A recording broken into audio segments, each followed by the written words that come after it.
Former religious people, what made you stop believing in your faith?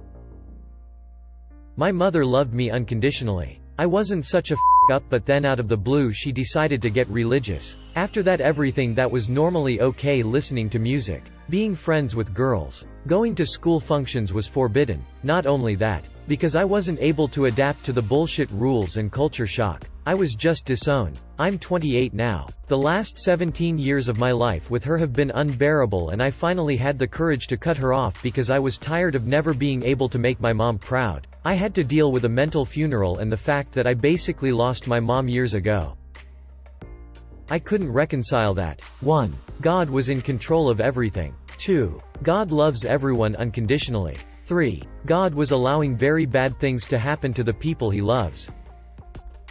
I grew up in the rural southern U.S. Most of the churches around us were Baptist, and my father was Church of Christ. He kept an ancient King James Bible on his nightstand. When I was 8 or 10, we visited a family member out of state. She attended a Pentecostal church. The people in the Pentecostal church were speaking in tongues, singing and shouting, and carrying on. In particular, the speaking in tongues was extremely strange to me. I'd never seen it in any of the Baptist or Church of Christ services I'd been to, and it shook 10-year-old me to see grown adults seemingly losing control of their faculties. The stark difference between Pentecostal worship and Baptist worship, I think, raised some deep questions for me. If the Pentecostals are right, why doesn't God allow the Baptists to speak in tongues too? Why does he treat congregation A in one way, and congregation B in another? There would seem to be no reason for it. If the Pentecostals are wrong, how can adults be so deeply misled? And if they can be wrong, can't the Baptists and everyone else be wrong too? This, I think,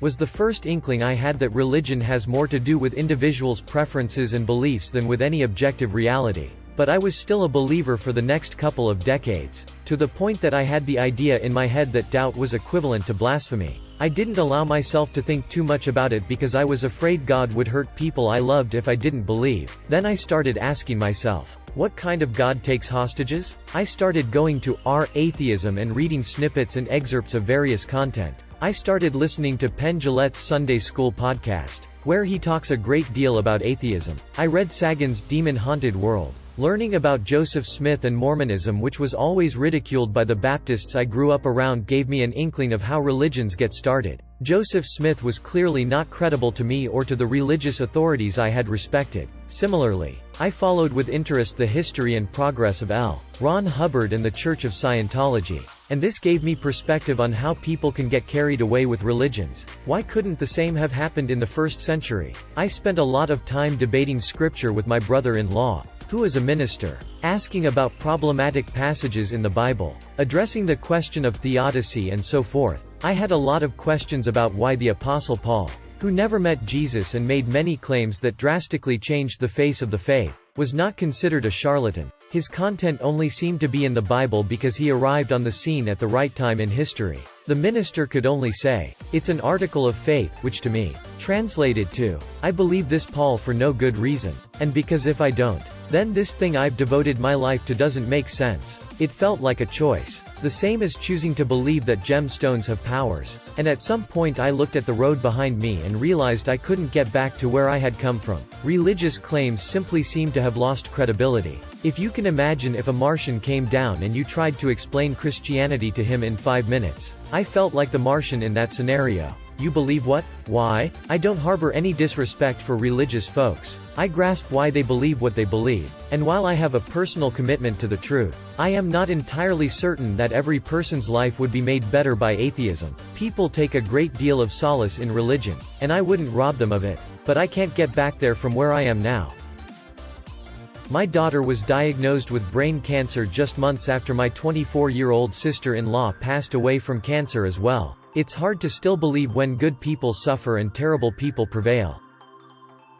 I was raised in a Protestant Christian church and they tried to make me believe in conspiracies like Rihanna and Lady Gaga being in the Illuminati. Also, that we should be against equality because we should stay traditional. So marriage should be between a man and a woman and they are obligated to have kids, or else they're failures. Once I talked about the time I had sleep paralysis and the Sunday school teacher told me it was a demon sent by Satan. Not to mention another teacher kept making racist, sexist and homophobic remarks all the time. I'm not about that life. I'm agnostic now. I was raised Catholic. CCD. Church every Sunday, the whole nine. During my final year of CCD, right before I was about to make my confirmation when I was 15, I got pregnant. My CCD teacher and the priest at my church came to visit me in the hospital, where they told me I wouldn't be allowed back to church anymore because of the sin I had made. They were not kind about it. When my baby was like 4 months old, I bumped into my CCD teacher while walking my daughter, and she asked me when I was going to come by to have her baptized. She said that even though I wasn't a part of the church anymore, I could still at least do that, and the priest would do it out of kindness. What? I laughed in her face. Never had the baby baptized and realized the whole idea of religion was dumb. I still believed in a God for a while, but just naturally came to the conclusion that God is not real. Call my baby a sin? You. She's 21 now and in her 3rd year of college, and we had it pretty rough, but we made it. She was no sin. Years of silence. No answers to prayer, and the constant proliferation of evil at the expense of the good and just. If there is a God, he will have to beg my forgiveness. A phrase that was carved on the walls of a concentration camp cell during World War II by a Jewish prisoner. Born and raised a Jehovah's Witness. Left almost 4 years ago at 20. Hypocrisy, lies, fear-mongering. And I just generally don't like a lot of those people. Also the part where I have to spend every second of the day either studying or preaching, and give up on my hopes, dreams, goals, and aspirations. The realization that basically all human cultures had religions. You can go to every edge of the earth to find isolated, uncontacted societies, and they have gods they worship. There are thousands and thousands of religions, and not one reason to think any one of them is special. Why don't you believe in God? That's a loaded question. How did you pick one among thousands? The answer is painfully obvious to anyone who isn't religious. People spending more time judging people than trying to be a good person. My grandma was haranguing me because I don't care about same-sex marriage and I am pro-choice. I spend a lot of time actually putting work into my community, and she just spends time judging people like it's her job. I grew up Pentecostal, speaking in tongues, the whole 9 yards. I went to a private Christian college for my first degree, determined to figure out which denomination was correct. My first shock was discovering that about half of my professors, despite being very Christian, were Democrats. I had been brought up being told that it was impossible to be both a Democrat and a Christian, but my professors very clearly knew the Bible and lived by Jesus' teachings, so that was the first major chink in my worldview.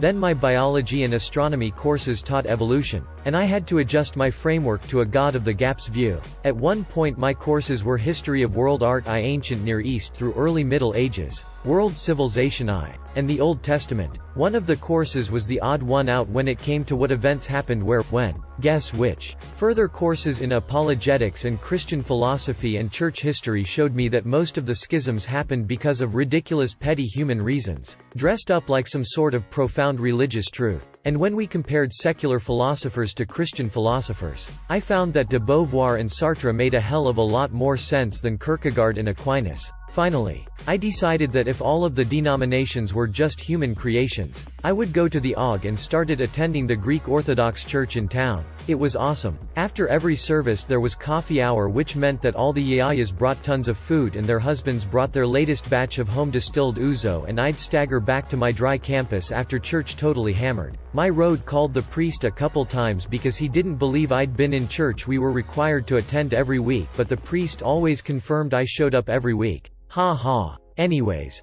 I eventually went back to school to become a paramedic, and during anatomy and physiology learned that pretty much everything I'd been taught about reproduction and fetal development timelines was wrong, and how vaccines and harm reduction strategies for public health concerns worked. And at some point the last bit of belief went away. I was in denial for a bit, and tried to pick up something. Anything else. I dabbled in Hinduism and paganism for a bit, but couldn't make myself believe anymore. At least not like I had believed in Jesus as a child. And anything else felt like a disappointing imitation of that. Like I was just going through the motions and pretending. What's funny is that when I was religious, I was scared all the time. Of demons, of sin, of displeasing God. As soon as I acknowledged to myself that we are the inevitable products of an entropic process that started billions of years ago, I felt peace. I found a new purpose in working to reduce suffering. I am a much kinder, nicer, happier person than I was when I was religious.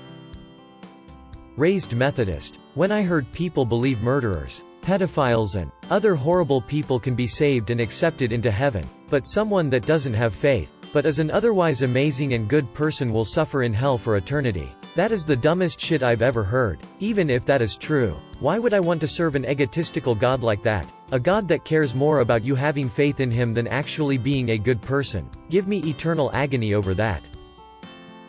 I was in middle school history class thinking about how stupid people were for believing in the Greek gods. And then it all clicked.